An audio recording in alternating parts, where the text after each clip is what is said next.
الحمدللہ رب العالمین والصلاة والسلام علی رسولہ الکریم اما بعد فاعوذ باللہ من الشیطان الرجیم بسم اللہ الرحمن الرحیم قال الملأ الذین استکبروا من قومہ لن نخرجنک یا شعیب والذین آمنوا معک من قریتنا او لتعودن فی ملتنا قال اولو کنا کارہین۔ قرآن مجید کا نواں پارہ سورۃ الاعراف کی آیت نمبر 88 سے شروع ہوتا ہے جو آپ کے سامنے تلاوت کی گئی ہے، اور اس کے پہلے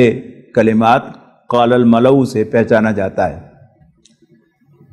جیسا کہ الفاظ سے ظاہر ہوتا ہے کہ جہاں پہلے سے کوئی واقعہ بیان ہو رہا ہے، یہ حضرت شعیب علیہ السلام کا واقعہ بیان ہو رہا ہے، اور جیسا کہ میں پچھلے پارے کے ضمن میں عرض کر چکا ہوں کہ اللہ کے پیغمبر ہمیشہ قوم سے خطاب کرتے رہے، لیکن رسپانس قوم کی طرف سے نہیں، سرداروں کی طرف سے آیا۔ تو حضرت نوح، حضرت ہود، حضرت صالح، حضرت شعیب، حضرت لوط اور حضرت شعیب، ان سب کا معاملہ یہی ہے۔ تو یہاں حضرت شعیب کی قوم کے یعنی اہل مدین کے جو سردار تھے ان کا تذکرہ ہے کہ ان کی قوم کے مستکبرین یعنی تکبر کرنے والے ایروگنٹ لوگوں کے سردار کہنے لگے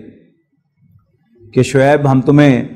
نکال باہر کریں گے اپنی بستی سے اور تم پر ایمان لانے والوں کو بھی، یا ہم تمہیں واپس اپنے دین میں لے آئیں گے۔ اس پر حضرت شعیب نے فرمایا اولو کنا کارہین، خواہ ہم تمہارے دین سے بیزار ہی کیوں نہ ہوں، اگر ہم اس کے بعد کہ اللہ ہمیں اس سے نجات بخش چکا ہے تمہارے مذہب میں لوٹ جائیں تو بے شک ہم نے اللہ پر جھوٹ باندھا، اور ہمیں شایع نہیں ہے کہ ہم اس دین میں واپس لوٹ جائیں۔ سردار پھر کہنے لگے کہ لوگوں، اگر تم نے شعیب کی پیروی کی تو یقیناً تم گھاٹے سے دوچار ہوگے۔ تو پھر اس قوم کو ان کے سرداروں سمیت ایک زلزلے نے آن پکڑا اور وہ اپنے گھروں میں اوندھے منہ پڑے رہ گئے۔ اس کے بعد آیت نمبر 94، 95 اور اگلی چند آیات میں رسولوں کے بھیجے جانے کے سلسلے میں ایک اصولی بات قدر تفصیل کے ساتھ بیان کی گئی ہے، وہ یہ کہ وما ارسلنا فی قریۃ من نبی، کہ ہم نے کسی بستی میں کوئی نبی نہیں بھیجا الا اخذنا اہلھا بالباساء والضراء، مگر ہم نے وہاں کے رہنے والوں کو جو ایمان نہ لائے دکھوں اور مصیبتوں میں مبتلا کیا، لعلہم یضرعون، شاید کہ وہ عاجزی اختیار کریں، گڑ گڑائیں۔ ثم بدلنا مکان السیئۃ الحسنہ، پھر ہم نے اس تنگی کو بھلائی اور آسودگی سے بدل دیا، یہاں تک کہ وہ خوب زیادہ ہو گئے مال و اولاد میں، آسائشوں میں۔ تو کہنے لگے کہ تکلیف اور مصیبت اور پریشانی تو ہمارے بڑوں کو، آباء و اجداد کو آئی تھی، فاخذناہم بغتۃ، تو ہم نے انہیں اچانک دبوچ لیا، وہم لا یشعرون، اور انہیں خبر تک نہ ہوئی۔ اہل مکہ کو ایڈریس کرتے ہوئے کہا گیا ہے کہ وَلَوْ أَنَّ أَهْلَ الْقُرَىٰ آمَنُوا وَاتَّقَوْا، کہ اگر ان بستیوں والے ایمان لاتے اور اللہ سے ڈرتے، لَفَتَحْنَا عَلَيْهِمْ بَرَكَاتٍ مِّنَ السَّمَاءِ، تو ہم ان پر آسمان سے برکتیں نازل فرماتے، وَالْأَرْضِ، اور زمین سے، وَلَكِنْ كَذَّبُوا، لیکن ان قوموں نے جھٹلایا، جھوٹا قرار دیا ہمارے پیغمبروں کو، فَأَخَذْنَاهُمْ بِمَا كَانُوا يَكْسِبُونَ، تو پھر ہم نے انہیں پکڑ لیا ان کی کمائی کی وجہ سے جو انہوں نے کفر اور بدعمالیوں کی شکل میں کی تھی۔ پھر فرمایا افامن اہل القریٰ، تو کیا بستیوں کے رہنے والے بے خوف ہو گئے ہیں، ان یاتیہم باسنا بیاتن او ہم نائمون، کہ ہمارا عذاب ان پر راتوں رات آ جائے جبکہ وہ سو رہے ہوں۔ اوامن اہل القریٰ ان یاتیہم باسنا ضحی، یا کیا بستیوں والے بے خوف ہو گئے ہیں اس سے کہ ہمارا عذاب ان پر دن چڑھے آ جائے، وہم یلعبون، جبکہ وہ کھیل کود میں مشغول ہوں۔ افامنوا مکر اللہ، کیا یہ لوگ اللہ تعالیٰ کی پلاننگ سے، اللہ تعالیٰ کے داؤ سے، اس کی چال سے اتنے بے خوف ہو گئے ہیں؟ فلا یامن مکر اللہ الا القوم الخاسرون، یقیناً اللہ تعالیٰ کی چال سے بے خبر تو صرف گھاٹے سے دو چار ہونے والے لوگ ہی ہوا کرتے ہیں۔ اس کے بعد پھر یہ تمام بستیوں جن کا ذکر آیا، حضرت نوح، حضرت ہود، حضرت صالح، حضرت لوط، حضرت شعیب کی بستیوں کا، اس پر پھر کنکلوڈنگ ریمارکس آ رہے ہیں۔ تلک القریٰ نقص علیک من انبائہا، یہ بستیاں ہیں جن کے کچھ حالات ہم نے اے نبی آپ کو سنا دیے ہیں۔ وَلَقَدْ جَاءَتْهُمْ رُسُلُهُمْ بِالْبَيِّنَاتِ، ان کی طرف، ان کے پاس، ان کی طرف بھیجے ہوئے اللہ کے رسول واضح نشانیاں لے کر آئے تھے۔ فَمَا كَانُوا لِيُؤْمِنُوا بِمَا كَذَّبُوا مِن قَبْلُ، اور جس کا وہ ایک دفعہ انکار کر چکے تھے اس کو دوبارہ وہ ماننے والے نہ تھے۔ كَذَلِكَ يَطْبَعُ اللَّهُ عَلَىٰ قُلُوبِ الْكَافِرِينَ، اور یوں اللہ تعالیٰ سیل کر دیا کرتا ہے کافروں کے دلوں کو۔ یہ بڑی سخت وارننگ ہے کہ جب اللہ تعالیٰ پہلی دفعہ حق ریویل کرتا ہے کسی انسان پر تو اس کی توفیق بھی دیتا ہے کہ وہ اسے قبول کر لے۔ اگر وہ اس کو قبول کرتا ہے تو اللہ تعالیٰ اس کے لیے یعنی راستے کھولتا ہے، پیو کرتا ہے اور آسانیاں پیدا کرتا ہے۔ اور اگر انسان حق کو پہچان لینے کے باوجود انکار کا راستہ اختیار کرتا ہے، انکار کے آپشن کو اختیار کرتا ہے، تو پھر اللہ تعالیٰ کہتا ہے دفع ہو جاؤ، اور پھر اس سے توفیق بھی سلب کر لیتا ہے ایمان لانے کی۔ یعنی صرف ایک ہی مرتبہ نہیں ہوتا، یعنی اللہ تعالیٰ یعنی بار بار نشانیاں دکھاتا ہے۔ پہلی دفعہ اس کی بہت زیادہ کلیئر ریویلیشن ہوتی ہے اور کلیئر انڈرسٹینڈنگ ہوتی ہے اور بڑا واضح جو ہے وہ پیغام ملتا ہے۔ انکار کرتا ہے تو اگلی دفعہ جو میسج آتا ہے وہ پہلے سے کم کلک کرتا ہے، پھر نیکسٹ ٹائم اس سے بھی کم کلک کرتا ہے، یہاں تک کہ پھر انسان کا دل سیاہ ہو جاتا ہے، اللہ تعالیٰ دلوں کو سیل کر دیتا ہے، پھر وہ ہدایت کو قبول کرنے کی توفیق بھی نہیں پاتا۔ اس کے بعد بڑی تفصیل کے ساتھ حضرت موسیٰ علیہ السلام کا تذکرہ شروع ہوتا ہے۔ قرآن مجید میں جو ترتیب مصحف کے اعتبار سے یہ سب سے پہلی صورت ہے سورۃ الاعراف، جن میں انباء الرسل کا تذکرہ ہے، یعنی وہ رسول جو متعین قوموں یا اشخاص کی طرف بھیجے گئے ان کا تفصیل کے ساتھ ذکر ہے۔ یہ معاملہ اس کے بعد پھر سورہ ہود میں آئے گا، اور پھر اس کے بعد سورۃ الشعراء میں آئے گا، درمیان میں یعنی کچھ صورتوں میں پھر حضرت موسیٰ علیہ السلام کا تذکرہ بار بار آئے گا، جیسے سورہ طٰہٰ میں آئے گا، سورہ قصص میں آئے گا۔ حضرت موسیٰ علیہ السلام کا ذکر قرآن مجید میں بہت تفصیل کے ساتھ ہے، اور اس کی کئی وجوہات علماء نے بیان کی ہیں۔ ایک تو یہ کہ نبی اکرم صلی اللہ علیہ وسلم سے بہت سے پہلوؤں سے حضرت موسیٰ علیہ السلام قریب تر تھے۔ حضرت موسیٰ علیہ السلام کو بھی شریعت عطا فرمائی گئی اور نبی اکرم صلی اللہ علیہ وسلم کو بھی شریعت عطا فرمائی گئی۔ شریعت عطا فرماتے ہی حضرت موسیٰ علیہ السلام سے بھی تقاضا کیا گیا کہ تم اپنے ہوم لینڈ فلسطین کو فتح کرو اور وہاں پر اس تورات کے احکام کو، اس شریعت کے احکام کو نافذ کرو۔ حضرت موسیٰ علیہ السلام کی قوم نے حضرت موسیٰ علیہ السلام کے کہنے پر لڑنے سے انکار کر دیا، لہذا وہ تو وہیں پر رد کر دیے گئے، جبکہ نبی اکرم صلی اللہ علیہ وسلم کو بھی اللہ تعالیٰ نے شریعت عطا فرمائی، اور آپ سے بھی یہی تقاضا کیا گیا کہ آپ مدینہ منورہ جا کر اپنے ہوم لینڈ کو فتح کریں۔ یہ بڑی اہم بات ہے کہ اللہ کے دین کا غلبہ یا اسلامی ریاست کا قیام فتح مکہ پر ہوا ہے، ہجرت مدینہ پر نہیں ہوا۔ ہجرت مدینہ نبی اکرم صلی اللہ علیہ وسلم کو ایک الٹرنیٹ بیس پرووائڈ کرتی ہے، اور اس بیس سے آپ نے جد و جہد کی ہے۔ اور کیجئے گا، سیرت النبی کے اندر ہم دیکھتے ہیں کہ نبی اکرم صلی اللہ علیہ وسلم نے مدینہ منورہ میں، جبکہ آپ کو ایک نئی کمیونٹی میسر آ گئی تھی، آپ کو ایک نئے قبائل میسر آ گئے تھے جنہیں آپ تبلیغ کر سکتے تھے، جنہیں آپ واعظ کر سکتے تھے، لیکن سیرت النبی میں نبی اکرم صلی اللہ علیہ وسلم کا یہود کے قبائل میں سے کسی قبیلے میں جا کر کوئی واز کہنا ثابت نہیں ہے۔ نبی اکرم صلی اللہ علیہ وسلم نے مدینہ تشریف آوری کے بعد ان کے ساتھ معاہدہ کیا ہے پیسفل کی کو ایگزسٹنس کا، اور یہ بات طے کی ہے کہ ہر قبیلہ اندرونی طور پر آزاد ہوگا، اٹونومس ہوگا، خود مختار ہوگا، لیکن آپس کے معاملات ٹیبل پر بیٹھ کر تمام قبائل طے کریں گے، اور اگر وہ ٹیبل پر بیٹھ کر طے نہ کر سکیں تو اللہ کے رسول صلی اللہ علیہ وسلم کا فیصلہ آخری ہوگا، اور جب بھی کوئی باہر سے حملہ آور ہوگا تو تمام قبائل مل کر دفاع کریں گے۔ یہ حملہ کس پر ہونا تھا؟ یہ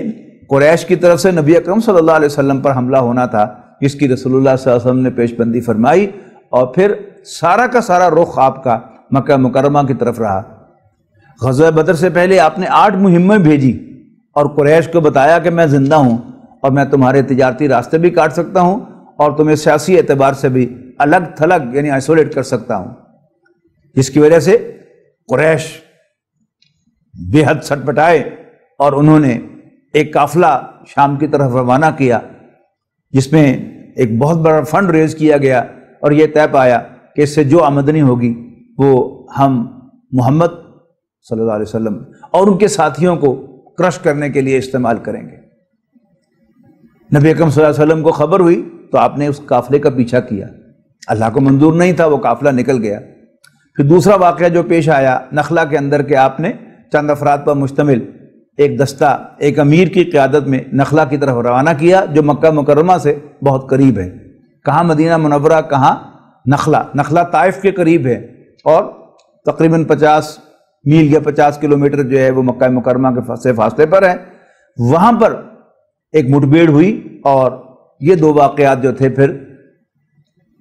اللہ تعالیٰ کے رسول کے خلاف قریش کی طرف سے فیصلہ کن اقدام یعنی جنگ کرنے کا فیصلہ کی صورت میں منتج ہوئی، اور 1000 کا لشکر قریش سے آیا، جس کے ساتھ بدر کے میدان میں آمنا سامنا ہوا۔ اللہ تعالیٰ نے فتح مبین عطا فرمائی، واضح فتح عطا فرمائی۔ تو حضرت موسیٰ علیہ السلام کا ذکر میں عرض کر رہا تھا کہ بہت تفصیل کے ساتھ ہے۔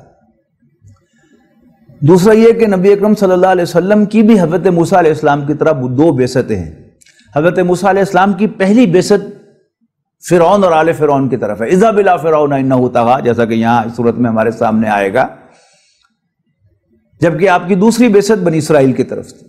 تو نبی اکرم صلی اللہ علیہ وسلم کی بھی 2 بعثتیں ہیں۔ آپ کی پہلی بعثت اولین کی طرف ہے، یعنی اہل عرب کی طرف ہے، اور آپ کی دوسری بعثت تمام بنی نوع انسان کی طرف ہے، آخرین جنہیں کہا گیا سورہ جمعہ کے اندر۔ تو یہاں اب حضرت موسیٰ علیہ السلام کا تذکرہ شروع ہو رہا ہے، ثم بعثنا من بعدہم موسیٰ بآیاتنا، یعنی جب جن رسولوں کا پہلے تذکرہ آیا ہے ان کے بعد ہم نے مبعوث فرمایا موسیٰ کو اپنی آیات دے کر فرعون اور اس کے درباریوں کی طرف، فظلموا بها، لیکن انہوں نے یعنی اپنی نشانیاں دے کر ہم نے بھیجا تھا، اللہ تعالیٰ فرما رہا ہے، لیکن انہوں نے نشانیوں کا حق ادا نہ کیا، یعنی نشانیوں کی حق تلفی کی، یعنی انہیں ماننے سے انکار کیا۔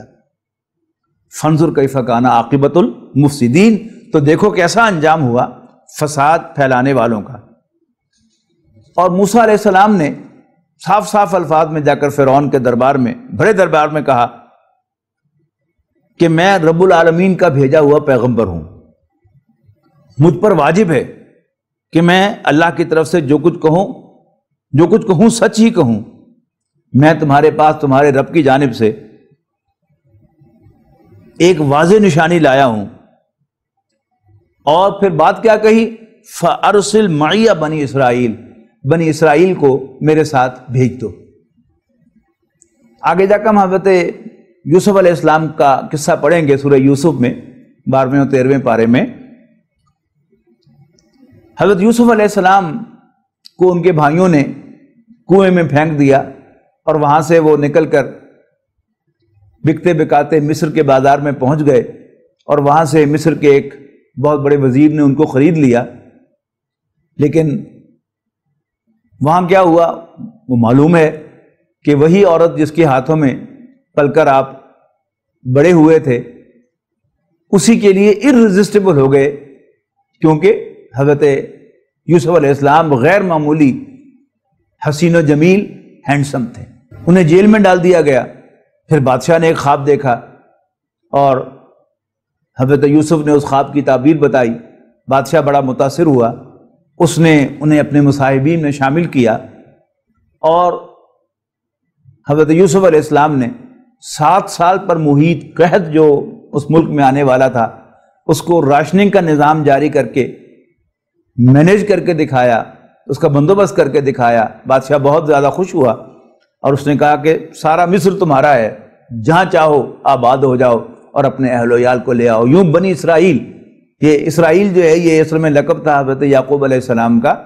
تو بنی اسرائیل حضرت یعقوب علیہ السلام کی اولاد ہے، 12 بیٹے تھے، ان کے 12 قبیلے تھے، یہ آ کر مصر میں آباد ہو گئے۔ اور جیسا کہ ہر وقت ہوتا ہے کہ جب بھی حکومتیں بدلتی ہیں تو پھر جو پہلی حکومت میں اونچے عہدوں پر فائز ہوتے ہیں وہ ذلیل و خوار ہو جاتے ہیں، OSDs بن جاتے ہیں۔ ایسا ہی ہوا کہ جب حکومت تبدیل ہوئی، فرعونہ کی حکومت آئی، تو پھر انہوں نے بنی اسرائیل کو اپنا غلام بنا لیا۔ اللہ تعالیٰ کو اس قوم پر رحم آیا تو پھر اللہ تعالیٰ نے ان میں حضرت موسیٰ علیہ السلام کو مبعوث فرمایا، اور سورۃ قصص میں جا کر ہم تفصیل پڑھیں گے کہ حضرت موسیٰ علیہ السلام سے آل فرعون کا ایک آدمی قتل ہو گیا، اور پھر دربار میں مشورہ ہوا کہ موسیٰ کو قتل کیا جائے، اور موسیٰ علیہ السلام کو جب بتایا گیا تو حضرت موسیٰ علیہ السلام وہاں سے بھاگ نکلے، مدین پہنچ گئے، اور وہاں جا کر پھر انہوں نے 8-10 سال گزارے، اور پھر وہاں سے واپس آئے تو آتے ہوئے آئے گی تفصیل جا کر آگے اگلی صورتوں میں آئے گی کہ واپس آتے ہوئے رات کے اندھیرے میں، ٹھنڈی یخ رات تھی اور اندھیرا تھا، آپ راستہ بھول گئے، آپ کو پہاڑ کے اوپر کچھ روشنی نظر آئی تو انہوں نے سمجھا کہ شاید وہاں پر کچھ لوگ بیٹھے آگ سیک رہے ہیں، تو انہوں نے اپنی گھر والی سے کہا کہ تم یہاں بیٹھو اور میں وہاں سے تمہارے لیے کوئی انگارہ بھی لے کے آتا ہوں اور راستہ بھی پوچھ کے آتا ہوں۔ لیکن جب وہاں پہنچے تو وہاں سے آواز آئی کہ موسیٰ میں تیرا رب اللہ ہوں، تو پاک وادی میں ہے، جوتے اتار دے۔ اور پھر پوچھا کہ یہ تمہارے دائیں ہاتھ میں کیا ہے؟ حضرت موسیٰ علیہ السلام نے فرمایا کہ میرا عصا ہے۔ کہا کہ پھینکو اسے زمین پر، پھینکا تو وہ اژدہا بن گیا۔ کہا پکڑ لو، پکڑ لیا تو پھر لاٹھی بن گیا۔ کہا دیکھو یہ، اور پھر ساتھ ہی کہا کہ اپنا ہاتھ گریبان میں سے بغل میں لے کے جاؤ اور پھر یوں نکالو، نکالا تو بالکل سفید ہو گیا۔ کہا یہ میری 2 نشانیاں لے کر جاؤ فرعون اور آل فرعون کے پاس، اور ان سے کہہ دو کہ بنی اسرائیل کو آزاد کر دیں۔ تو حضرت موسیٰ علیہ السلام نے پہلی ہی ملاقات میں اپنا مدعا فرعون کے سامنے بھرے دربار میں بیان کر دیا، فَأَرْسِلْ مَعِيَ بنی اسرائیل۔ فرعون کہنے لگا کہ یہ جو، اگر تم سچے ہو کہ تم اللہ کے بھیجے ہوئے ہو تو پھر جو بھی تمہارے پاس نشانی ہے پروڈیوس کرو۔ حضرت موسیٰ علیہ السلام نے اپنا عصا پھینک دیا، وہ اژدہا بن گیا، اور پھر اپنا ہاتھ گریبان میں سے بغل میں لے کر گئے اور اس کو نکالا تو وہ دیکھنے والوں کے لیے بالکل صفات تھا، بغیر کسی بیماری کے۔ فرعون کے درباری فرعون سے کہنے لگے کہ یہ تو بڑا کوئی ماہر جادوگر معلوم ہوتا ہے۔ تو پھر فرعون نے ان سے مشورہ کیا کیا جائے؟ انہوں نے کہا کہ ذرا ٹائم گین کرو، ارجی و اخاہو، حضرت موسیٰ کے ساتھ ان کے بھائی حضرت ہارون بھی تھے، کہ اس کو اور اس کے بھائی کو کچھ ذرا لنگر آن کرو، معاملے کو کچھ وقت ان سے گین کرو، اور تمام شہروں میں بلانے والے بھیج دو، جو پورے ملک میں سے جو ماہر جادوگر ہے ان کو لے آئیں۔ جب فرعون کے دربار میں جادوگر آئے تو انہوں نے پوچھا کہ بادشاہ سلامت کوئی انعام شنام بھی ملے گا؟ انہوں نے کہا نو پرابلم، قال نعم وانکم لمن المقربین۔ تم انعام کی بات کر رہے ہو؟ میں تو تمہیں اپنے جو قریب ترین مصاحبین ہیں ان میں شامل کر لوں گا، آج کی زبان میں کہیں تو میں اپنی کابینہ میں شامل کر لوں گا۔ اب انہوں نے موسیٰ علیہ السلام سے پوچھا کہ پہلے آپ اپنا داؤ چلیں گے یا ہم چلیں؟ قال القوا، موسیٰ علیہ السلام نے کہا کہ تم اپنی چال چلو۔ تو جب انہوں نے اپنی چال چلی تو جتنی بھی اس میدان میں لاٹھیاں اور رسیاں تھیں وہ سب کی سب سانپ بن کے حضرت موسیٰ علیہ السلام کی طرف بڑھنے لگی۔ پہلے تو حضرت موسیٰ علیہ السلام بھی ڈر گئے، لیکن اللہ تعالیٰ نے انہیں حکم دیا کہ تم بھی اپنا عصا ڈال دو۔ جب انہوں نے عصا ڈالا تو وہ یکایک اژدہا بن گیا اور ان تمام لاٹھیوں اور رسیوں کو جو سانپ بن گئی تھی کھا گیا۔ اب جادوگر چونکہ دیکھ رہے تھے، جادو کی کوئی حقیقت نہیں ہوتی، جادو صرف آنکھ کا دھوکہ ہوتا ہے۔ ایک جادوگر دیکھنے والوں کے کانشیس پر، ان کی قوت ارادی پر قابو پا لیتا ہے، اور جو کچھ انہیں دکھانا چاہتا ہے دکھا دیتا ہے. وہ دیکھو فلاں چیز ہے، ہاں کہیں گے ہاں جی فلاں چیز، حالانکہ ہوتی نہیں وہاں پر. اب جادوگر دیکھ رہے تھے کہ ہم نے تو صرف دھوکہ دیا تھا لوگوں کی آنکھوں کو، لیکن موسیٰ علیہ السلام کا عصا واقعتاً اژدہا بن گیا تھا، لہذا اللہ تعالیٰ کی نصرت بھی شامل تھی. وہ مغلوب ہو گئے سب کے سب جادوگر، اور ذلیل ہو کر رہ گئے. یہ کیفیت دیکھ کر جادوگر سجدے میں گر پڑے اور کہنے لگے آمنا برب العالمین، ہم رب العالمین پر ایمان لاتے ہیں، یعنی رب موسیٰ و ہارون، یعنی موسیٰ اور ہارون کے رب پر. فرعون بہت ہوشیار آدمی تھا. اکثر جو بھی بادشاہ کے منصب پر فائز ہوتا ہے وہ ہوشیاری اور چالاکی کی بنیاد پر بادشاہ چلاتا ہے. تو فرعون بہت ہوشیار تھا. حضرت موسیٰ علیہ السلام نے سارا میدان مار لیا، لیکن اس نے ایک جملہ کہہ کر سارا کا سارا نل اینڈ وائڈ کر دیا. اس نے کہا ہے، پہلے تو اس نے کہا جادوگروں سے، ہے آمنتم بھی قبل ان آذن لکم، کیا تم میری اجازت کے بغیر موسیٰ پر ایمان لے آئے ہو؟ پھر پتہ چل گیا مجھے کہ اصل میں تم نے میرے دربار میں نورہ کشتی کی ہے. یہ تو تمہارا بڑا گرو تھا جس نے تمہیں جادو سکھایا تھا، اور تم نے یہاں پر ایک فکس گیم کی ہے، لہذا میں تمہیں سزا دوں گا اور تمہارے ہاتھ اور تمہارے پاؤں مخالف سمتوں سے کاٹوں گا، اور تمہیں کھجور کے تنوں پر سولیاں دوں گا تاکہ تم عبرت بن جاؤ. انہوں نے کہا اب جو مرضی کرنا ہے کر لو، ہم حقیقت کو پا چکے ہیں، ہم ایمان لے آئے ہیں، ہم سب تشدد برداشت کریں گے لیکن ایمان سے ہرگز نہیں پھریں گے. فرعون کے دربار میں درباریوں نے پھر ایک اور چال چلی، فرعون کو متوجہ کیا. یہ تذکرہ ہے سورہ اعراف کی آیت نمبر 127 میں، وَقَالَ الْمَلَأُ مِنْ قَوْمِ فِرْعَوْنَ أَتَذَرُ مُوسَىٰ وَقَوْمَهُ لِيُفْسِدُوا فِي الْأَرْضِ وَيَذَرَكَ وَآلِهَتَكَ. یعنی فرعون رب اعلیٰ، گریٹسٹ لارڈ ہونے کا دعوے دار تھا، عظیم آقا کا دعوے دار تھا. اس آیت سے معلوم ہوتا ہے کہ وہ الہ ہونے کا دعوے دار نہیں تھا، اس کے بھی آلہہ، اس کے بھی گاڈز کوئی اور تھے. لہذا اس کے درباری کہنے لگے کہ بادشاہ سلامت، کیا آپ موسیٰ اور اس کی قوم کو کھلی چھوٹ دیے رکھیں گے کہ وہ زمین میں فساد پھیلائیں، یعنی ان کے پوائنٹ آف ویو سے. اور یہ ہمیشہ ہوتا ہے جب بھی کوئی علیحدگی پسند تحریک چلتی ہے تو محب وطن لوگ ہمیشہ اس کو فساد قرار دیتے ہیں. تو چونکہ حضرت موسیٰ علیہ السلام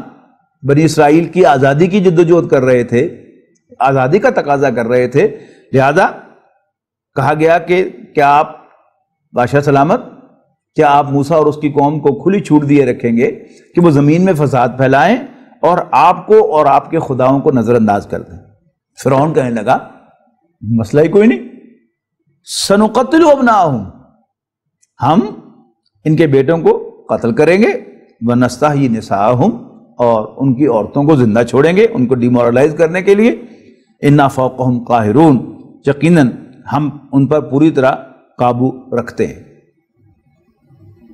حضرت موسیٰ علیہ السلام نے اپنی قوم کا حوصلہ بڑھایا اور ان سے کہا کہ استعینوا باللہ واصبروا، اللہ تعالیٰ پر بھروسہ کرو، اللہ تعالیٰ سے مدد مانگو اور جھیلو اور برداشت کرو. ان الارض للہ یورثها من یشاء من عبادہ، بے شک زمین تو اللہ کی ہے اور اپنے بندوں میں سے جسے چاہتا ہے اس کو اس زمین کا وارث بناتا ہے. والعاقبۃ للمتقین، اور انجام کار تو بہرحال متقیوں ہی کا ہے. اب یہ بھی ایک کیونکہ رسول اللہ صلی اللہ علیہ وسلم کی رہنمائی اور آتے وقت تک کے لیے ایک رہنمائی تھی کہ جب بھی کوئی خیر کا کام دنیا میں ہوتا ہے، کچھ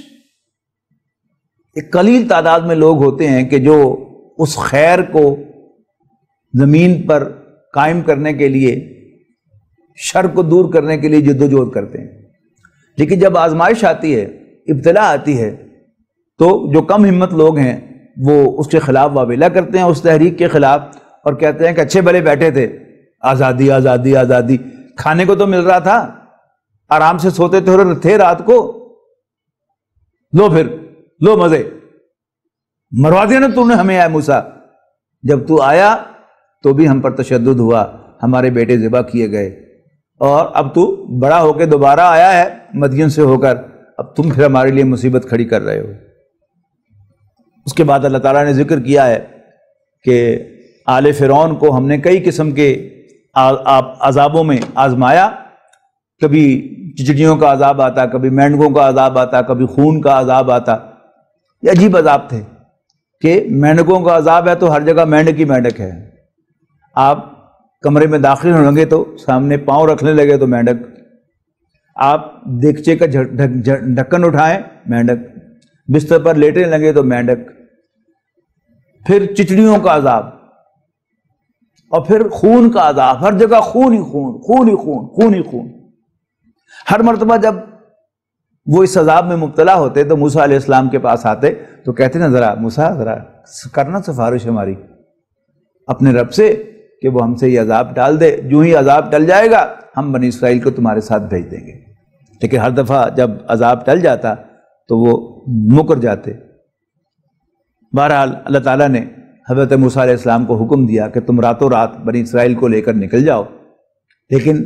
موسیٰ علیہ السلام اور بنی اسرائیل کے نکلنے کی فرعون کو بھی خبر ہوئی، ظاہر بادشاہ تھا، اس کی انٹیلیجنس تھی، تو فرعون نے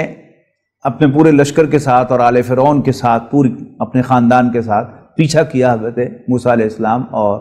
بنی اسرائیل کا۔ اب سامنے سمندر آ گیا اور پیچھے فرعون کی فوج آ رہی تھی، تو بنی اسرائیل کے بڑے بزرگ سو کارڈ عقل مند سیانے تجربہ کار لوگ وہ پھر موسیٰ علیہ السلام کو کوسنے لگے، لیکن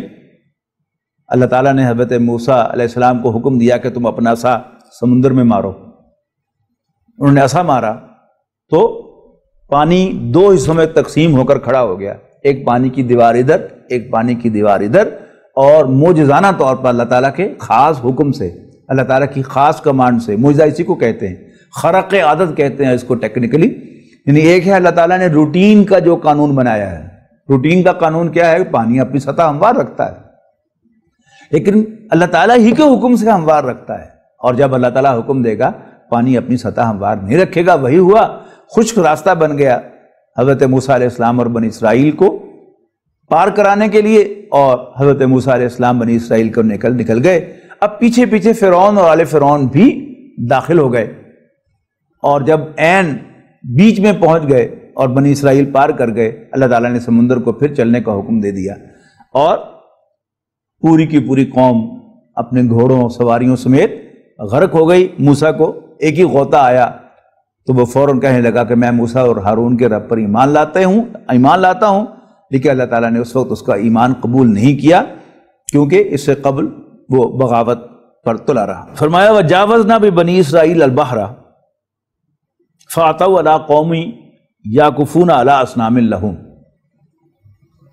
ہم نے بنی اسرائیل کو سمندر پار کروا دیا تو وہ ایک ایسی قوم کے پاس پہنچے کہ جو اپنے بتوں کے سامنے بیٹھے عبادت کر رہے تھے۔ اب بنی اسرائیل موسیٰ علیہ السلام سے کہنے لگے اجعل لنا الہا کما لہم آلہہ، موسیٰ ہمارے لیے بھی کوئی خدا بناؤ نا جیسے ان کے خدا ہیں۔ قال انکم قوم تجہلون، حضرت موسیٰ علیہ السلام بڑے ناراض ہوئے، فرمانے لگے کہ تم بڑے جاہل لوگ ہو، ان ہؤلاء متبر، یہ سب کے سب برباد ہونے والے ہیں، ان ہؤلاء متبر ما ہم فیہ وباطل ما کانوا یعملون، یہ لوگ جس شغل میں پھنسے ہوئے ہیں وہ برباد ہونے والا ہے، اور جو کام یہ کرتے ہیں وہ انتہائی بیہودہ کام ہے۔ مزید فرمایا اغیر اللہ ابغیکم الہا وہو فضلکم علی العالمین، کہ کیا بھلا میں خدا کے سوا تمہارے لیے کوئی اور معبود تلاش کروں، حالانکہ اس نے تو تمہیں تمام جہانوں پر فضیلت عطا فرمائی ہے۔ بہرحال حضرت موسیٰ علیہ السلام کو دوبارہ اللہ تعالیٰ نے کال کیا کوہ طور پر، 30 راتوں کے لیے 10 دن اور راتیں اور ایڈ کر کے پورے 40 کر لیے، تو گویا یہ چلہ ہو گیا حضرت موسیٰ علیہ السلام کا کوہ طور پر۔ حضرت موسیٰ علیہ السلام نے جاتے ہوئے اپنے بھائی ہارون کو خلافت عطا فرمائی، اور ان کی عدم موجودگی میں بنی اسرائیل کو لک آفٹر کرنے کی ہدایت فرمائی، اور کہا کہ دیکھنا میرے جانشین بننا میری قوم میں، اور اصلاح کا کام کرنا، اور مفسدوں کے راستے کی پیروی نہ کرنا۔ تو جب موسیٰ علیہ السلام اللہ تعالیٰ سے ملاقات کرنے کے لیے کوہ طور پر پہنچے اور ان کے رب نے ان سے پھر کلام فرمایا، حضرت موسیٰ علیہ السلام نے اپنی ایک خواہش کا اظہار کیا کہ ربی ارینی کیف تحیی الموتیٰ، ربا مجھے دکھا کہ تو مردوں کو کیسے زندہ کرے گا۔ قال، اللہ نے فرمایا، لن ترانی، تو مجھے نہیں دیکھ سکتے، وانظر الی الجبل، تو اس پہاڑ کی طرف دیکھو، اگر وہ اپنی جگہ قائم رہا میری تجلی دیکھ کر تو تم بھی مجھے دیکھ سکو گے۔ لیکن جب اللہ تعالیٰ نے موسیٰ علیہ السلام کے رب نے اس پہاڑ پر تجلی فرمائی تو اس کو ریزہ ریزہ کر دیا اور خود موسیٰ علیہ السلام بے ہوش ہو کر گر پڑے۔ جب انہیں افاقہ ہوا تو انہوں نے اللہ تعالیٰ سے معافی مانگی کہ اللہ تو پاک ہے، میں تیرے حضور توبہ کرتا ہوں اور میں تجھ پر ایمان رکھنے میں پہل کرتا ہوں، یعنی اگرچہ میں تجھے دیکھ نہیں سکا لیکن پھر بھی میں تجھے مانتا ہوں کہ تو ہے اور تو میرا رب ہے۔ اللہ تعالیٰ نے فرمایا کہ اے موسیٰ، میں نے تمہیں اپنی ہم کلامی کے لیے اور اپنی رسالت کے لیے منتخب کیا ہے، تو میں جو کچھ تمہیں دوں اسے مضبوطی سے تھامنا اور شکر گزاروں میں شامل ہونا۔ ملنے والا کیا تھا؟ تورات اللہ تعالیٰ نے تختیوں کی شکل میں عطا فرمائی تھی، یعنی تختیاں تھیں جن پر باقاعدہ کنداں تھی تورات۔ اللہ تعالیٰ نے انسٹرکشن دی کہ جو کچھ میں تمہیں دے رہا ہوں اسے مضبوطی سے تھامنا اور شکر گزاروں میں شامل ہونا، اور فرمایا کہ ہم نے ان تختیوں پر، ان الواح پر نصیحت کی ہر چیز لکھ دی تھی اور ہر چیز کی تفصیل بیان کر دی تھی، اور کہا کہ ان کو مضبوطی سے تھامو اور اپنی قوم سے بھی کہو کہ اس کی جو اچھی باتیں ہیں انہیں سنبھال کے رکھیں، ان کی حفاظت کریں۔ جب حضرت موسیٰ علیہ السلام کوہ طور پر تشریف لے گئے تو آپ کی قوم میں، بنی اسرائیل میں، ایک شخص جس کا نام سامری تھا، بڑا ہوشیار آدمی تھا، تو اس نے بنی اسرائیل سے کہا، اس نے مینٹیلٹی دیکھی، ان کی سوچ دیکھی کہ انہوں نے موسیٰ علیہ السلام سے الہ کا تقاضا کیا کہ ہمارے لیے بھی خدا بنا، تاکہ ہمیں وہ جو کہا اقبال نے کہ کبھی ہے حقیقت منتظر نظر آ لباس مجاز میں، کہ ہزاروں سجدے تڑپ رہے ہیں میری جبین نیاز میں، کہ اس قوم میں ابھی وہ ہے خواہش۔ تو اس کو مدد رکھتا اس نے کہا کہ موسیٰ تو غلطی سے چلے گئے کوہ طور پر اللہ کو ڈھونڈنے، لاؤ اپنے زیورات مجھے دو، میں تمہیں تمہارا خدا بنا کے دیتا ہوں۔ تو انہوں نے اس نے ان زیورات کو پگھلایا اور ایک بچڑے کی شکل جو ہے اس میں اس کو کارو کر لیا، اور اس میں ایسے سوراخ رکھے اس نے کہ جس میں سے جب ہوا گزرتی تھی تو ہو کی آواز آتی تھی۔ اس نے کہا یہ تمہارا خدا ہے، اور بنی اسرائیل نے اس کی پوجا کرنا شروع کر دی۔ اب جب موسیٰ علیہ السلام واپس تشریف لائے تو ان کے غصے کی کوئی انتہا نہ رہی، تو انہوں نے اپنے بھائی ہارون سے پوچھا کہ تم میرے پیچھے کیوں نہ آ گئے؟ اگر تم نے دیکھا تھا کہ لوگ گمراہ ہو گئے ہیں، تو انہوں نے کہا کہ میرے ماں جائے، مجھے لوگوں کے سامنے، میرے دشمنوں کے سامنے ذلیل نہ کر، اور میری داڑھی اور میرے سر کے بالوں سے پکڑ کر مجھے نہ گھسیٹ۔ یعنی مطلب کیا ہے کہ حضرت موسیٰ علیہ السلام نے غصے میں ان کو یوں کر کے گھسیٹا۔ بہرحال حضرت موسیٰ علیہ السلام کی آمد پر قوم تائب ہو گئی، اور پھر ان سے یہ تقاضا کیا گیا کہ اب جو لوگ اس جرم کے مرتکب ہوئے ہیں تم اپنے ہاتھوں سے انہیں قتل کرو۔ تو بنی اسرائیل میں یہ پرج ہوا، اور جو شرک کرنے والے لوگ تھے انہیں قتل کیا گیا۔ اس کے بعد حضرت موسیٰ علیہ السلام اپنی قوم کے سرکردہ 70 افراد کو لے کر پھر کوہ طور پر گئے اللہ تعالیٰ کے حضور توبہ کرنے کے لیے۔ جب وہ کوہ طور پر پہنچے تو ایک زلزلہ آیا بہت بڑا۔ حضرت موسیٰ علیہ السلام نے کہا اللہ اگر تو چاہے تو ہمیں ہلاک کر دے۔ تو کیا تو ہمیں ہلاک کرے گا ان لوگوں کی حرکتوں کی وجہ سے جنہوں نے شرک کیا؟ یقیناً وہ ایک آزمائش تھی، اور تو جس کو چاہتا ہے راستہ دکھاتا ہے اور جس کو چاہتا ہے گمراہی کی طرف مائل ہونے دیتا ہے۔ تو ہمارا پشت پناہ ہے، حامی ہے، بس ہمیں بخش دے، ہم پر رحم فرما، یقیناً تو بہترین بخشنے والا ہے۔ مزید حضرت موسیٰ علیہ السلام نے اپنے ساتھیوں کے ساتھ اللہ تعالیٰ سے دعا کی کہ وَاکْتُبْ لَنَا فِی هَذِهِ الدُّنْیَا حَسَنَةً وَفِی الْآخِرَةِ، اے ہمارے رب لکھ دے ہمارے لیے دنیا میں بھی بھلائی اور آخرت میں بھی، اِنَّا ہُدْنَا إِلَيْکَ، ہم تیری طرف رجوع کرتے ہیں۔ قال، اللہ تعالیٰ نے جواب میں فرمایا، عذابی اصیب بی من اشاء،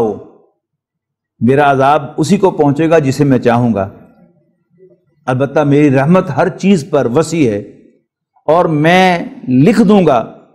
اس کو، یعنی اپنی رحمت کو ان لوگوں کے لیے جو اللہ سے ڈریں گے، زکوٰۃ ادا کریں گے، والذین ہم بآیاتنا یؤمنون، اور جو ہماری آیات پر ایمان لائیں گے۔ یعنی اللہ تعالیٰ کی کوئی خاص رحمت ہے جس کا اعلان اللہ تعالیٰ نے فرمایا کوہ طور پر، جب حضرت موسیٰ علیہ السلام اپنے ساتھیوں کے ساتھ کوہ طور پر معافی مانگنے کے لیے گئے تھے۔ یہ کون لوگ ہوں گے؟ اب یہ آیت جو ہے وہ بڑی توجہ سے سننے والی ہے۔ الذین یتبعون الرسول النبی الامی الذی یجدونہ مکتوبا عندہم فی التوراۃ والانجیل یامرون بالمعروف وینہاہم عن المنکر ویحل لہم الطیبات ویحرم علیہم الخبائث ویضع عنہم اصرہم والاغلال التی کانت علیہم فالذین آمنوا بہ وعزروہ ونصروہ واتبعوا النور الذی انزل معہ اولئک هم المفلحون۔ وہ جو پیروی کریں گے اس رسول نبی امی صلی اللہ علیہ وسلم کی، جس کو وہ اپنے ہاں تورات و انجیل میں لکھا ہوا پائیں گے، جو انہیں بھلائی کا حکم دیں گے، برائی سے روکیں گے، اور ان کے لیے پاک چیزیں حلال کریں گے، ناپاک چیزیں ان پر حرام قرار دیں گے، وَيَضَعُ عَنْهُمْ إِصْرَهُمْ وَالْأَغْلَالَ الَّتِي كَانَتْ عَلَيْهِمْ، اور وہ ان پر سے بوجھ اور توق جو انہوں نے اپنے سر پر اور گلے میں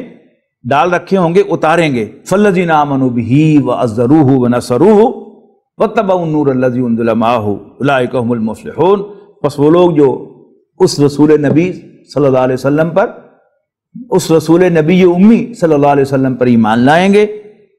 ان کی تعظیم و تاکیر کریں گے، ان کی مدد کریں گے ان کے مشن میں، اور اس نور کی پیروی کریں گے جو ان کے ساتھ نازل کیا جائے گا، یعنی قرآن مجید، یہی لوگ فلاح پانے والے ہوں گے۔ اللہ تعالیٰ ہمیں ان میں شامل فرمائے۔ اس کے بعد فرمایا، اے لوگو کہہ دو، اے نبی صلی اللہ علیہ وسلم، لوگو میں تمہاری طرف بھیجا ہوا اللہ کا رسول ہوں، تم سب کی طرف بھیجا ہوا اللہ کا رسول ہوں، وہ اللہ جس کی بادشاہی آسمانوں اور زمین میں ہے، اس کے سوا کوئی معبود نہیں ہے، یحیی و یمیت، وہی زندگی عطا فرماتا ہے اور موت سے دوچار کرتا ہے۔ فآمنوا باللہ ورسولہ النبی الامی الذی یؤمن باللہ وکلماتہ واتبعوہ لعلکم تہتدون۔ پس ایمان لاؤ اللہ پر اور اس رسول نبی امی پر کہ جو ایمان رکھتے ہیں اللہ پر اور اس کے کلمات پر، پس تم ان کی پیروی کرو تاکہ تم راہ یاب ہو جاؤ، تمہیں ہدایت مل جائے۔ بنی اسرائیل کے 12 خاندان تھے، حضرت یعقوب کے 12 بیٹے، تو فرمایا ہم نے ان کو الگ الگ کر کے 12 قبیلے یعنی بڑی بڑی جماعتیں بنا دیا۔ اور جب انہوں نے پار کر لیا سمندر، آگے صحرا تھا، تو انہیں پیاس لگی، تو انہیں موسیٰ علیہ السلام سے پانی مانگا۔ حضرت موسیٰ نے دعا فرمائی اور اللہ تعالیٰ نے حکم دیا کہ تم اس پہاڑ پر اپنا عصا مارو۔ یوں ہی عصا مارا تو وہاں سے 12 چشمے جاری ہو گئے۔ حضرت موسیٰ علیہ السلام نے ایک ایک چشمہ ہر خاندان کو الاٹ کر دیا تاکہ وہ اس میں سے پانی پیتے رہیں اور استعمال کرتے رہیں۔ اس کے بعد ایک بہت اہم واقعے کا ذکر ہے اس پارے کے 11ویں رکوع میں۔ وہ کیا ہے؟ ذرا ان سے پوچھیں نا اس بستی والوں کا حال کہ جو ایک دریا کے کنارے آباد تھی اور ان کا پیشہ ماہی گیری، مچھلیاں پکڑنا تھا۔ یہ ذہن میں رکھیے گا کہ جیسے ہمارے ہاں جمعے کے روز اذان کے بعد سے لے کر نماز کے ہو جانے تک کاروبار حرام ہے۔ فرمایا کہ جب جمعے کے روز اذان ہو جائے تو لب کو اللہ کی یاد کے لیے وذر البیع، سودا بیچنا چھوڑ دو۔ بنی اسرائیل کو بھی یہی حکم دیا گیا تھا، لیکن بنی اسرائیل نے حسب معمول حضرت موسیٰ علیہ السلام سے تقاضا کیا کہ نہیں، جمعہ نہیں، ہفتہ۔ تو اللہ تعالیٰ نے کہا کہ اگر دن تمہاری مرضی کا تو پھر اوقات ہماری مرضی کے، لہذا پورا دن طلوع آفتاب سے لے کر غروب آفتاب تک بنی اسرائیل پر کاروبار زندگی یعنی تجارت حرام کر دی گئی۔ اب ایک بستی جو سمندر کے کنارے یا دریا کے کنارے آباد تھی، ان کا پیشہ مچھلیاں پکڑنا تھا۔ مچھلیوں کو بھی اللہ تعالیٰ نے اتنی عقل دی ہے یا ان کا امتحان لینے کے لیے اللہ تعالیٰ نے ان کی یہ موومنٹ کرائی ان کے سامنے کہ ہفتے کے دن وہ اٹکیلیاں لیتی ہوئی ساحل سمندر پر آتی، ان کے منہ میں پانی آتا، انہوں نے کہا تاڑی ایسی تیسی، انہوں نے کہا تمہاری ایسی کی تیسی، اور انہیں ایک بندوبست کیا کہ سمندر کے ساتھ انہوں نے چینل کھودے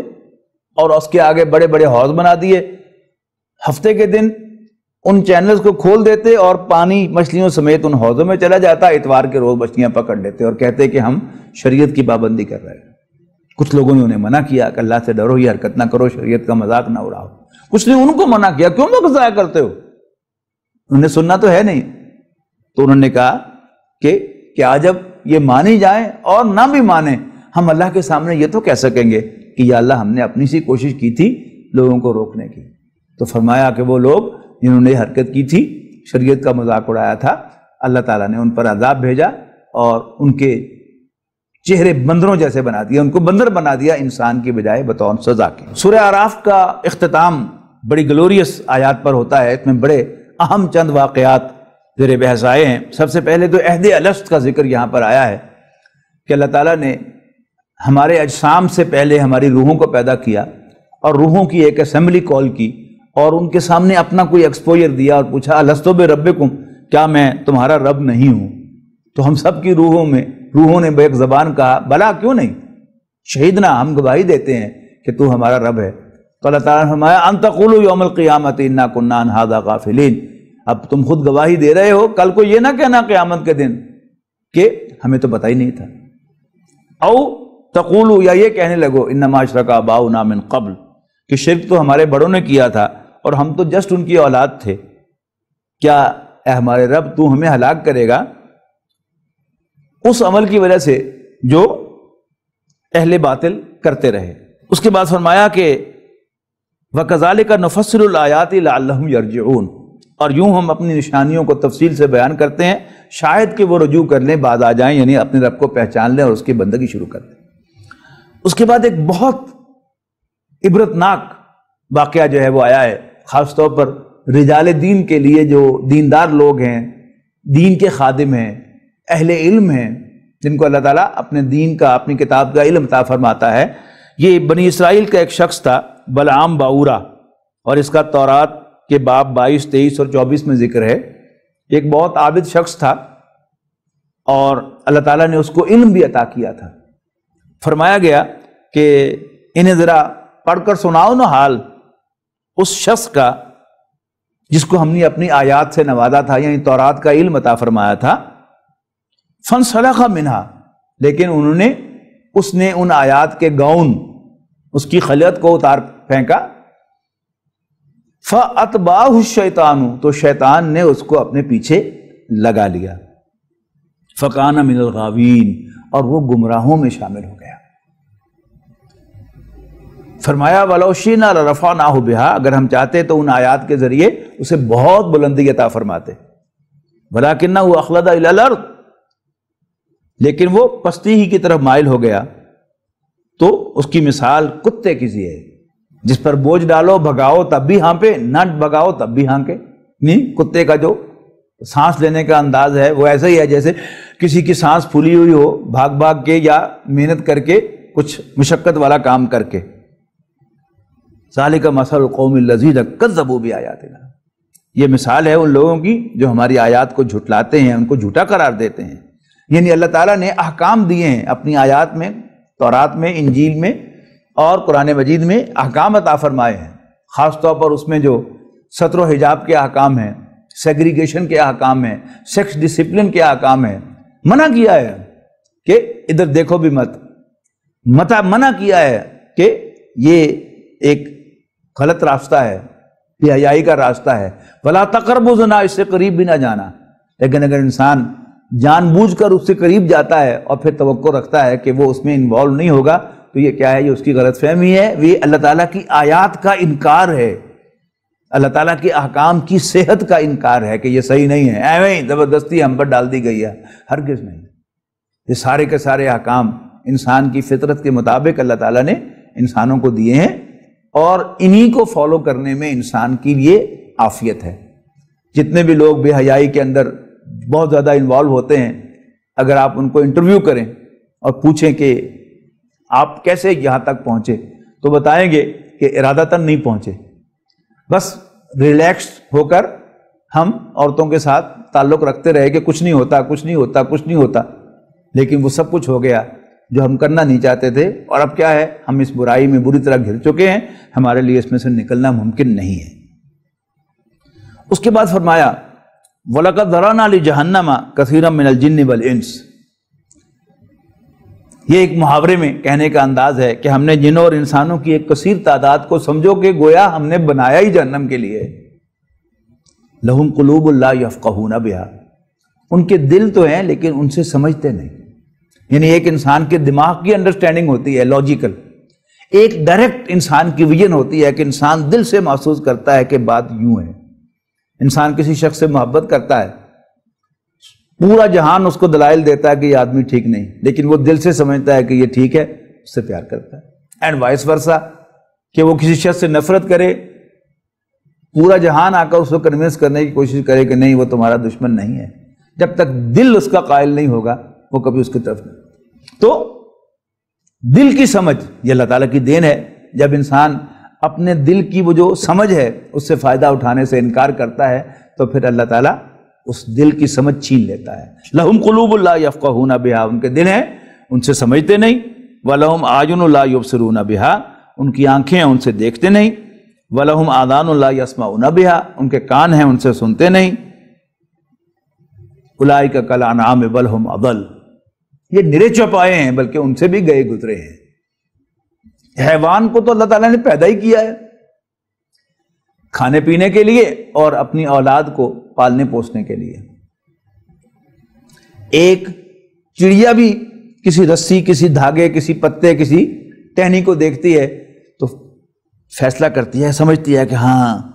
اس سے میرے بچوں کا گھونسلہ بن سکتا ہے، وہاں سے وہ اٹھا کے لے کے جاتی ہے اور ایسی خوبصورتی سے اس کو ارینج کرتی ہے، گھونسلہ بناتی ہے۔ اگر انسان نے بھی کسی پتھر کو دیکھ کر یہ فیصلہ کر لیا کہ اس سے میرا گھر بن سکتا ہے تو انسان نے حیوانوں کی طرح کام کیا۔ انسان کی سوچ کیا ہے کہ وہ دیکھے کہ یہ پتھر کس نے میرے لیے بنایا ہے، یہ آسمان سے پانی میرے لیے کون اتار رہا ہے، یہ گائے بھینس اور بکری میں سے میرے لیے دودھ کون پروڈیوس کر رہا ہے،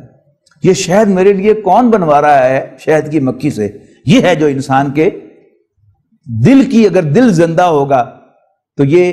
دل انسان کا انفر کرے گا اس کائنات کو دیکھ کر۔ تو ان کے دل ہیں ان سے سمجھتے نہیں، آنکھیں ہیں ان سے دیکھتے نہیں، یعنی وہ جو ایک انسان کی آنکھ ہے وہ ان کے پاس نہیں ہے، اور وہ ایک انسان کا کان جو ہونا چاہیے وہ ان کے پاس نہیں ہے۔ تو یہ نرے چوپائے ہیں۔ اس کے بعد فرمایا کہ للہ الاسماء الحسنی، سارے اچھے نام اللہ تعالیٰ ہی کے ہیں، فادعوہ بہا، تو تم ان کے ذریعے سے اسے پکارو، وذروا الذین یلحدون فی اسمائہ، اور وہ لوگ جو اس کے ناموں میں کجی اختیار کرتے ہیں انہیں چھوڑ دو، سیجزون ما کانوا یعملون، ان قریب انہیں ان کی حرکتوں کا بدلہ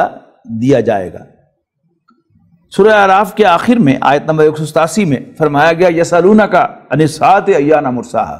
بہت اہم مضمون ہے کہ نبی آپ سے پوچھتے ہیں قیامت کے بارے میں کہ وہ کب واقع ہوگی۔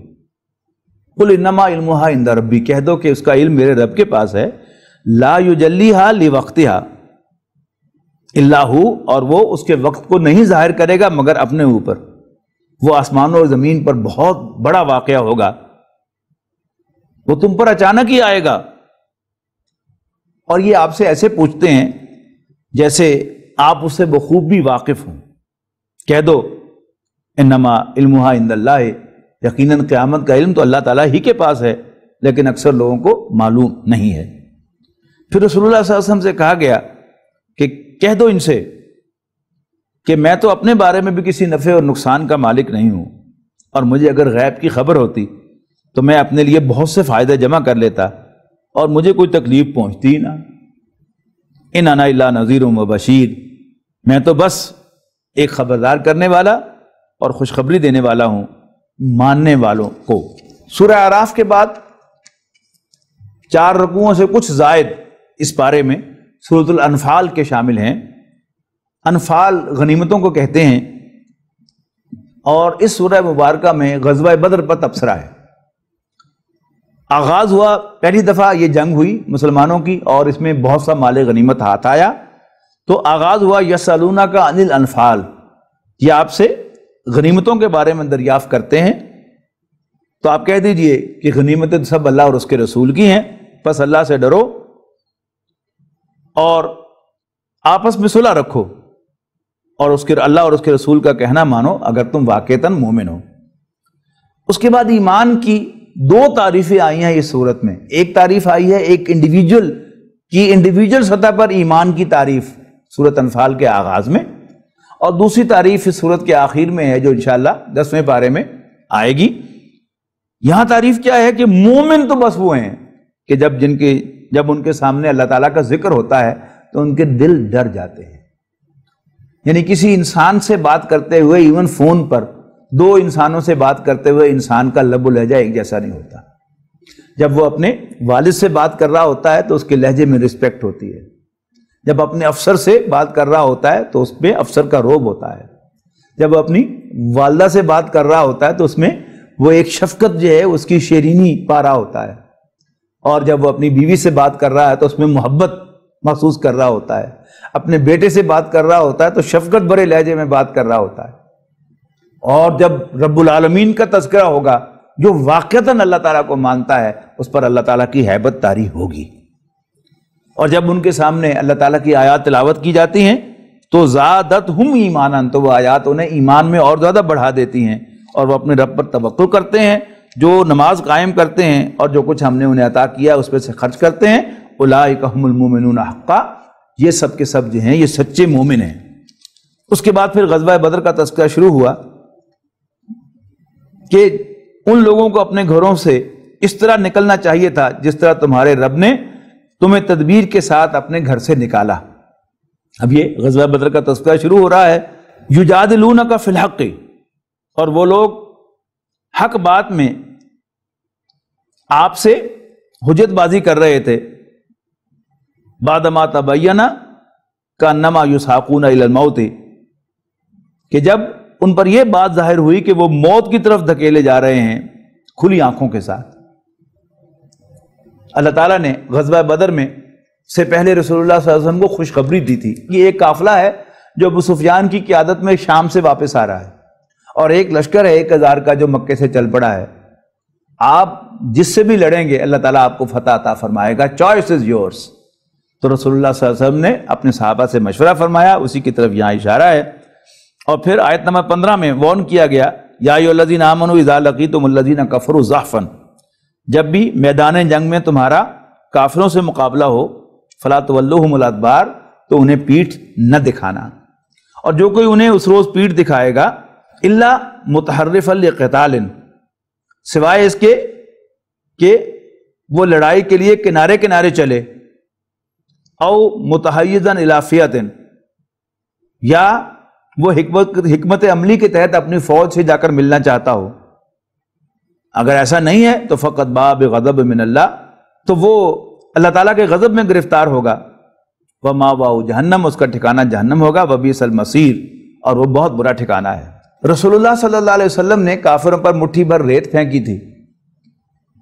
اور مسلمانوں نے بظاہر اپنی تلواروں سے کافروں کو قتل کیا تھا، ان دونوں کو اللہ تعالیٰ نے اپنی طرف منسوب کیا ہے۔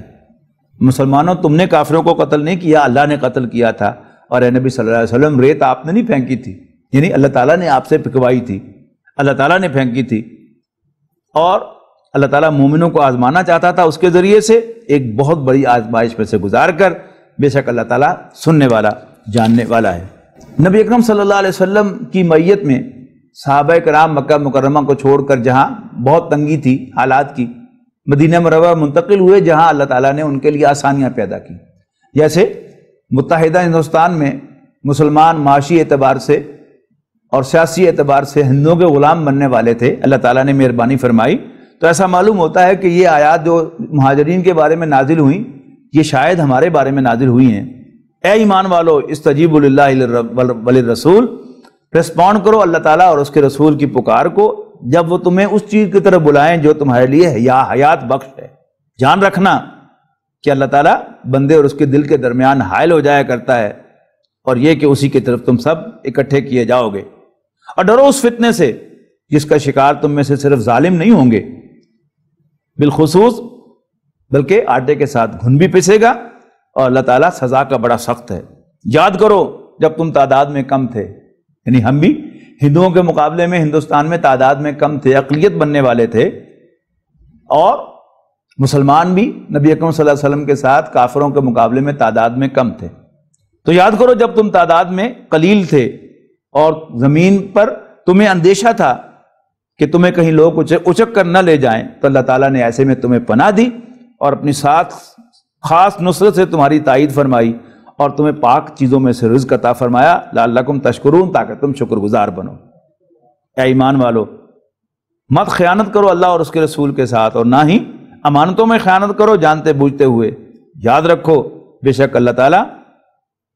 بے شک تمہارے مال اور تمہاری اولاد تمہارے لیے آزمائش ہیں، وَأَنَّ اللَّهَ عِندَهُ أَجْرٌ عَظِيمٌ، اور یہ کہ اللہ تعالیٰ کے پاس بہت بڑا اجر ہے۔ آخر دعوانا ان الحمد للہ رب العالمین۔